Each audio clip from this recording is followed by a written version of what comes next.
All right, for those of you who know me, I just want to make a quick announcement here because with the disclosure thing, I think it's really interesting, and there's some quick commentary on that. It was 2 years ago when I just became obsessed with studying this topic, and I don't know why, but it started with just an obsession that I knew there was a void and I needed to learn more about this subject. And then I just became obsessed with it. So I discarded a lot of my business work, put it on hold. I went back to school for biotechnology, and it's just been fascinating. I built a library of over 500 books, consumed 300 and a half books, and I still try to read 3 to 4 a week. And I've developed a lot of insight, and I don't mean that in a boasting way. I mean that just to provide the foundation of what I'm going to say next. And I think what we're going to see with the disclosure, at least for me, based on my research and studies, is that we're going to be aware of an interstellar trading post that's occurred, most likely Area 51, Australia. There's going to be some known outposts, and it won't be with just one species. We're going to learn to accept that we are a microcosm of the universe. Like when we look through a microscope, we see tiny creatures, we see entire civilizations through the microscope. Well, similarly, the planet Earth in the context of the universe is that microcosm. We're going to understand that the value of honoring the creation phenomenon of the universe is not something that just we struggle with. Even extraterrestrials still are in search of this in many regards. And I say that because a lot of abductee stories, people have had the benefits of asking these questions and learning the answers. We're also going to learn that there's an etheric type presence to humans and other people. We already know from bioelectric research there's strange phenomena that happen.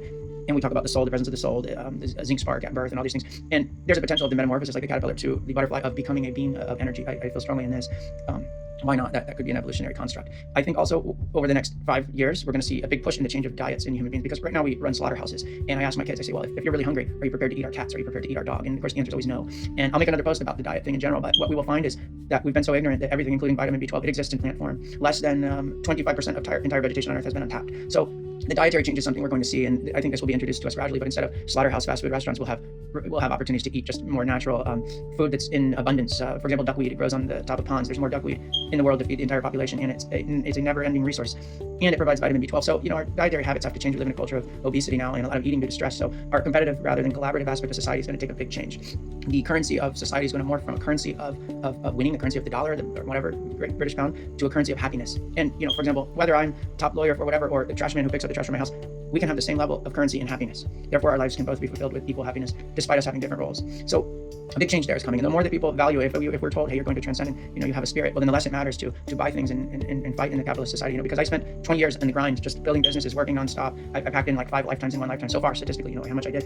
And at the end of that, you're searching for something that you think is the pinnacle of happiness. And we learn from all different religions that that's not where you end up. You end up still confused and still with voids, and still you can never totally quench the thirst for material possession. So the way to get around that is going to be a harmony of happiness. And when you take the entire planet Earth as a cell in the greater universe, and you say, well, this cell has to do its job, and we're going to learn this more. Just like in the human body, mitochondria and all these things in our body that were originally invaders, they learned to instead find harmony with other cells in our organs and build processes. So they became contributors. Like in our stomach, we have things that once were there to kill us, but now they're helping us digest things. So this whole philosophy is going to come with the disclosure, but it will be gradual. A lot of people won't like it and will be slow to come around. But if you open your mind to not who is the first to get it and who wins and who gets what, instead to a view of harmony and how harmony can be achieved with the currency being happiness, that's going to get everybody to the best place quicker. And this conflicts with capitalist society. It's a problem.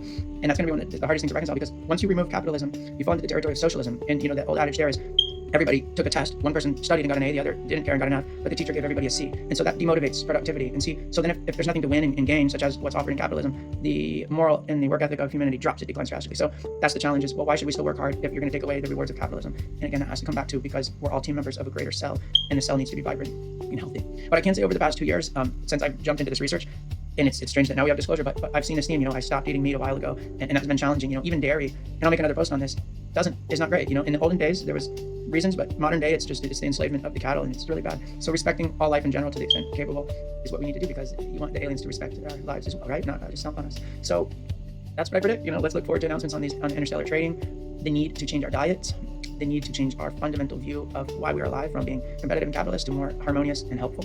And these things will be strange, and to reconcile them is going to be very difficult. People with a lot of things, like me, people who work hard and have a lot of property and a lot of stuff, versus other people who never worked and they were on the welfare system. How do we reconcile that? How is everyone going to be happy, and how can this potentially change? So that will be the big idea, the big plan. That maybe it will take 10 years, but we'll see. These types of things will unfold here now. Okay, that's my 2 cents for today. And that said, the last thing I will say is, remember, the search for God, I think, exists also with the extraterrestrials. Many abductees have said, the aliens are researchers. They said they're still searching for mysteries within the universe. If you imagine the Big Bang and we're here, well, the ones that are here, they had millions of more years to evolve, where us on the outskirts, when we finally started spinning and evolving, these other ones were already huge with so much technology, and now they've made their way to us, and we're going to start spinning more. But everyone is still in search of the creation theory, the origin. So that's something we'll have in common. Just like primates and other animals begin with the deeper philosophy. We're also in that chain of philosophy seekers, just like the aliens. They've been researching us, just like we've been researching lower animals, and they've done so, according to my research, in a very humane way, more humane than we've researched against other animals. And we've had a big trade-off as to helping heal us at the expense of some horrifying experiments against animals. But that was the way these things were accomplished. So a lot to reconcile. But again, if we focus on the aspect of a harmonious happiness and giving ourselves to being collaborative at large in the bigger picture is going to be the correct lens, rather than being defensive and saying what's going to be taken from me or how can I win if I act first in this new paradigm and that sort of thing. In AI as the backdrop, I mean, everything I've just said, AI should tell you, yeah, no wonder this is possible now, because we now have all of the everyone's been robbed of their knowledge, right? The physicists, the chemists, everyone's knowledge has been stripped from them because they're no longer the authoritative figures. The authoritative figure is AI, because you have 10 people here that are amazingly smart because they can repeat things as you would from a textbook. Well, they're now insignificant because AI can now repeat 100 million of them in seconds.